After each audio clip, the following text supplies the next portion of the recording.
qu'est-ce qu'on appelle un rider et comment tu vas pouvoir faire ton propre rider si jamais tu en as besoin. Bonjour à tous, bienvenue dans cette vidéo. Je m'appelle Tariq, je suis producteur, éditeur et artiste à succès, plusieurs fois certifié disque d'or et de platine. Et aujourd'hui, j'aide des artistes et des producteurs indépendants à vivre de leur musique.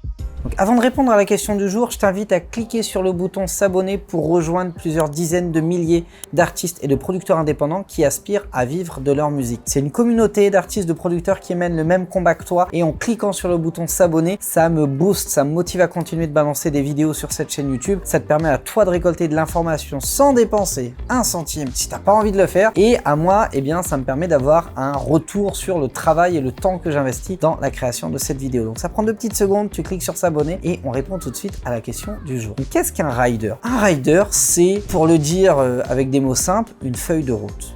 D'accord? C'est une feuille de route. Tu fais un rider pour 2 raisons. Voilà, enfin moi c'est les cas que j'ai vu le plus couramment. Le premier cas, c'est quand tu vends une date et que tu as besoin de donner un cadre avec l'organisateur ou avec ton road manager ou avec tes artistes, ou si jamais c'est toi l'artiste, pour donner un cadre à tes musiciens qui t'accompagnent ou à ton manager ou même au tourneur ou à l'acheteur de la date à qui tu as vendu la date, eh bien le rider va lui permettre de voir à quelle heure tu démarres, avec qui tu démarres, par quelle voie tu vas faire le trajet, à quelle heure tu dois arriver, dans quel hôtel tu dois dormir, etc., etc. En fait, ça va réunir toutes les informations au même endroit. Il va y avoir le nom de l'hôtel, l'adresse, le numéro de téléphone, le nom du lieu où tu fais le show, l'heure des balances, le numéro de téléphone de l'organisateur ou du régisseur plateau, etc., etc. Toutes les informations de ton trajet, de tes temps de repas, des différents intermédiaires, etc., etc., va être réunie dans ce qu'on appelle justement le rider. Pourquoi est-ce qu'on fait un rider? On fait un rider parce que c'est plus simple que tout le monde ait la même information plutôt que de s'appeler tous les 4 matins ou truc ou bidule machin. Si par exemple tu vas en date avec,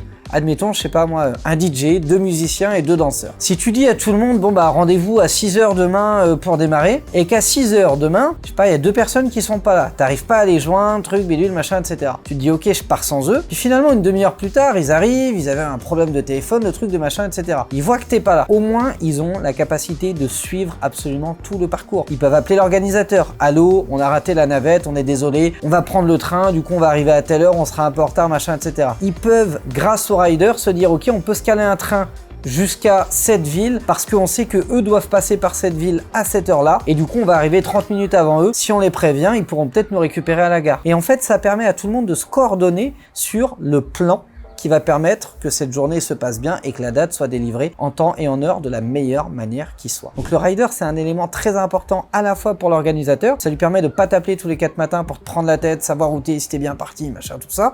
Donc il déstresse, il est beaucoup plus serein quand t'arrives et du coup beaucoup plus sympa et tu te sens mieux. Ça sert pour tes coéquipiers, danseurs, DJ, artistes, machin, etc. Et ça te sert aussi à toi pour te donner un cadre, savoir à quelle heure tu dois arriver, à quelle heure tu dois être prêt, à quelle heure tu as tes balances, à quelle heure tu as ton catering, etc., etc. Après, il y a un deuxième cas d'utilisation, ça je vais un petit peu m'en parler, mais voilà, au moins vous savez que ça existe, c'est sur les plateaux radio, les concerts multi-artistes ou toutes ces choses-là, ou même en tournée. Quand vous êtes invité à participer à un événement de ce type, on va toujours vous envoyer un rider qui va vous permettre d'avoir accès à toutes les informations. Vous êtes en retard, vous savez qui appeler, vous avez déjà le numéro ou le prénom. Vous arrivez par un autre biais que celui qui était prévu, vous avez besoin de passer à votre hôtel pour vous changer ou pour déposer vos affaires, vous savez où est l'hôtel, vous avez le numéro de l'hôtel, vous pouvez les prévenir, vous savez qu'une chambre a été réservée pour vous, etc., etc. Tout ça fait qu'en fait, ça évite les interactions, ça évite les contacts. Parce que si vous avez jamais organisé d'événement, je peux vous dire à quel point c'est pression.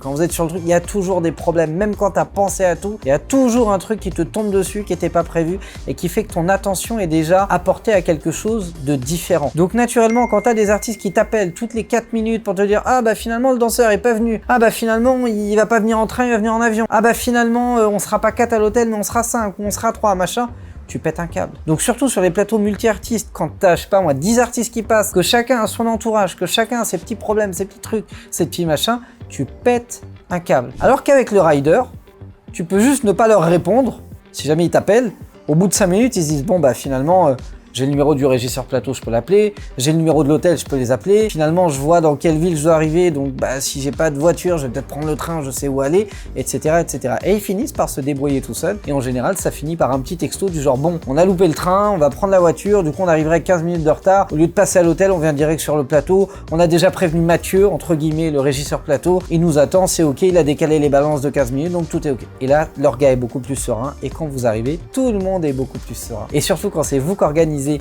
vos dates, vos tournées ou vos différents plateaux ou showcase promo, eh bien vous êtes beaucoup plus serein. Donc voilà ce qu'est un rider. Donc, comment rédiger un rider?